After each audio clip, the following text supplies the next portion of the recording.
Good day there once again viewers, your mate Kamikaze78 here, coming to you guys with some more Planetside 2 content.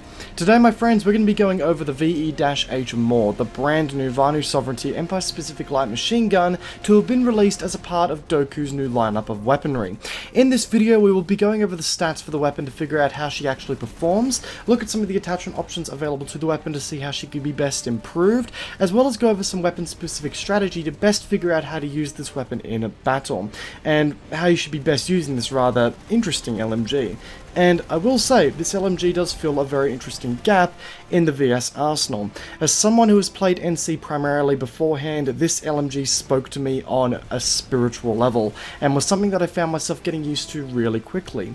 With that said though, it is something that most Vanu Sovereignty players will not be familiar with, so beware when trying to get a hang of this weapon and make sure you go into it with an open mind. Anyways folks, as we always do here, let's do a quick TLDR review of the weapon for those who don't have time to sit through a 10-minute plus long review. So, what does the Maw bring to the table? Well, it is the third Vanu Sovereignty light machine gun to feature a maximum 167 damage profile, focusing more so on hitting like a truck over fire rate. Where the Maw differs from the other LMGs that follow this damage profile, however, is in her CQC focus and her higher skill ceiling. The Maw features the fastest firing rate of the Vanu Sovereignty light machine guns with this damage profile, alongside a snappy reload time when you consider all Vanu Sovereignty light machine guns. This gives her a CQC hit and run kind of role, designed to hit a couple of targets really hard and then make a quick escape for a quick reload. Her recoil also makes this CQC emphasis a little more profound, as her recoil pattern in combination with her increased rate of fire makes her a pain in the arse to control at range, which is sort of where the high skill ceiling element of this weapon comes into play. Overall, this is the LMG that gives VS soldiers something heavy hitting for a close quarters environment, a weapon that can be incredibly powerful in the right hands. Now, let's just say that you were after something a little bit more comprehensive than a TLDR review. Let's start talking about the Maw from a more detailed perspective. The Maw is going to run you a total of 1000 certs to unlock for a single VS enlistment, or 699 daybreak coin to unlock across all of your current and future Vanu cultists.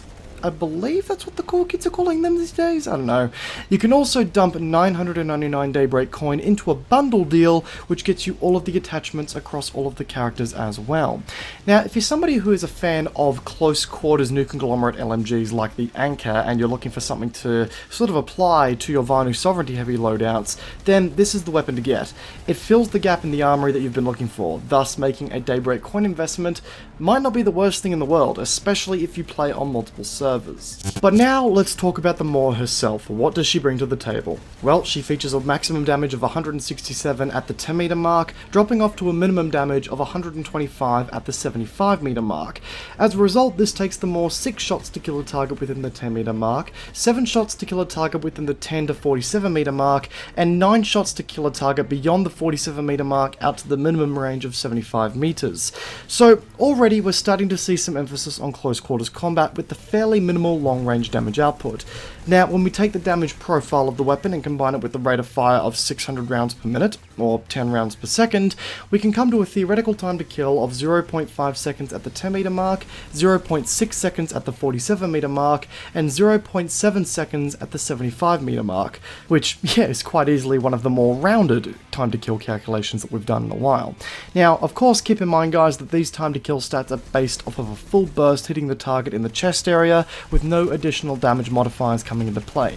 So yeah, the Maw is a pretty potent weapon at close quarters. That is of course assuming that you can actually hit your target. And speaking of hitting things, let's hit the weapon's recoil. And yes, this weapon's recoil discussion is going to be a lot less complex than the one we had to do on the Promise, so thank God for that.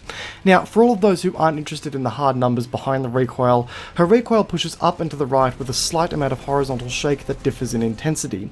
This makes the Maw pretty difficult to use at range, as its constantly changing horizontal shift sees it become a little random during long bursts, with the first shot multiplier not helping during short bursts either. Now we talk hard numbers. The Maw brings a vertical recoil kick of 0.35 degrees per shot, with a first shot multiplier of 2.5 times, effectively giving the Maw a vertical recoil kick of 0.875 degrees every time you initiate a burst. Yeah, not nice one bit. A 600 rounds per minute rate of fire on a 0.35 degree vertical recoil ain't nice either, and will see you really pushing your limits. As far as the horizontal recoil is concerned, she features a 0.175 degree minimum to 0.195 degree maximum kick with a horizontal tolerance of 0.4, meaning that she has the ability to kick twice in one direction before being forced back towards the center by the horizontal tolerance. But on top of that, we have a recoil angle present here in this weapon, which will influence the recoil anywhere between 15 degrees to 20 degrees to the right, adding a little bit more uncertainty to this weapon's recoil that makes long range even more of a bitch. Yeah, seeing a common theme here?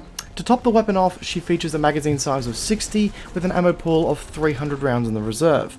To reload such a magazine, or in this case of the Maw, vent the battery, it will take 3.45 seconds for a short reload and 4.6 seconds for a long reload. Wrapping up the weapon, we have the aiming down sights movement multiplier of 0.5 times and a muzzle velocity of 550 meters per second. So that right there, folks, was the Maw from a numbers perspective, and I've got to be honest with you guys right off the bat here and say that I think that this may be the LMG in the VE-H Sovereignty LMG arsenal with the highest skill ceiling in the game right now. She dishes out excellent damage with a best-in-class rate of fire for the VE-H Sovereignty LMGs with that damage tier, with the only other weapon matching such a damage profile being the LA1 Anchor, making her extremely competent at quickly dealing with enemies, especially if you nail some chaining headshots. But accuracy is key with this weapon. Sure, the Maw may have the fastest firing rate of LMGs with the 167 damage model in the VE-H Sovereignty arsenal, but 600 rounds per minute is far from a forgiving firing rate in CQC, and demands care on your behalf to be effective. Missing a shot here is going to punish you, especially when you're going against a more conventional CQC weapon, so do your best to make every shot count and get that twitch reflex going.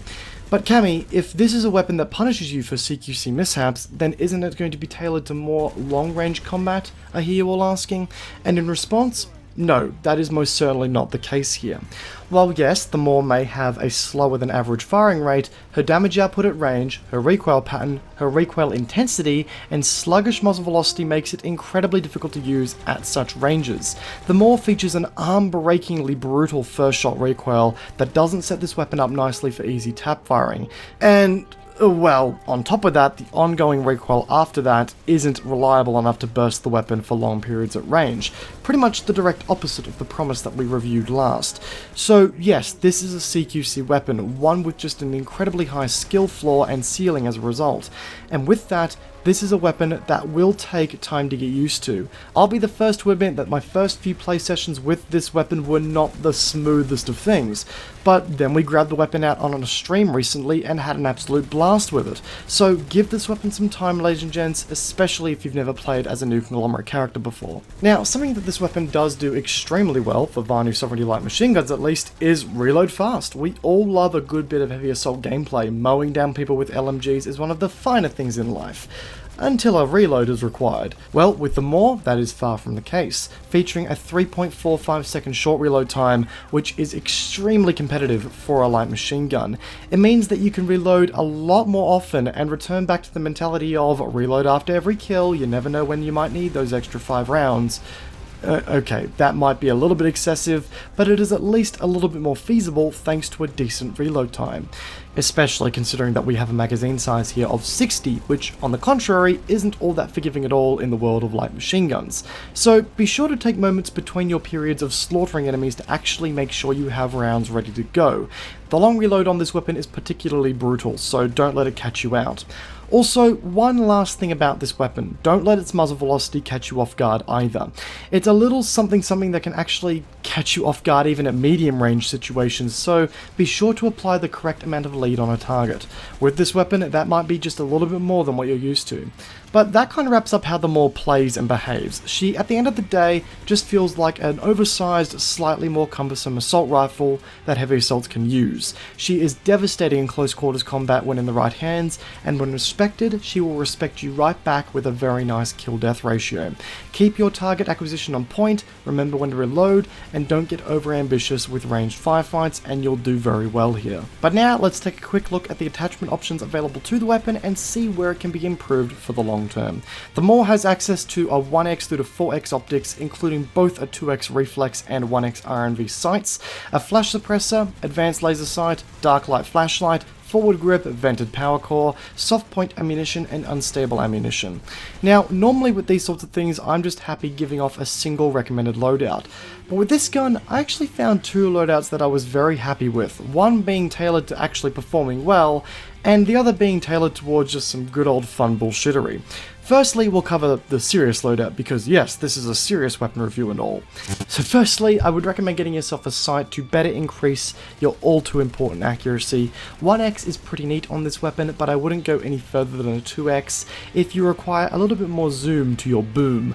The forward grip should be your next investment, followed very closely by the soft point ammunition, which will help to extend your maximum damage range out to 15 meters. If you really want it, sure, grab the flash suppressor. I'm not willing to recommend it for what it is costing here in this review because it's really just simply an aesthetic thing. But now, let's move on to the stupid loadout. Firstly, fuck the sight. You can grab that later. You won't be aiming down sights here. So what you want to do is grab unstable ammunition to increase the size of your projectiles, because you know, bigger is always better. Yeah, we know that. Yeah. And then grab the laser sight. The two create an awesome combination that sees not only your straight up hip fire become more accurate, but your rounds also become bigger, giving them less room to breathe in that tighter cone of fire. And boom, you have yourself a surprisingly effective hip-fire weapon that can be relatively good fun to use. No, it wasn't the most effective loadout, but not in the slightest at the end of the day, but Jesus Christ, I found it to be fun as shit. So if you're bored and you've got some spare certs lying around, then give this thing a go. Trust me guys, you will have a blast with it. And folks, with all of that said, that wraps up today's weapon review on the VE-H Maw available to the Vanu Sovereignty Heavy Assault Division. Guys, if you enjoyed today's video, then a backhanding of that like button would be absolutely appreciated, guys. All of the support on this video would be amazing. Any feedback you've got for the video as well, leave it in the description leave it in the comment section down below. Sorry guys, I'd love to hear what you all have to say. If you've got any tips regarding them all, let me know. The best one that I see in the comment section will get pinned on the top of the comment section as well, guys. If you guys are also new around here, then jump on the Discord and jump on my social media and follow me there, guys, because the more platforms the better, and that's where I'm posting all of my updates as things happen behind the scenes. Once again guys, hope you enjoyed today's video. Peace out, and I'll see you all next time.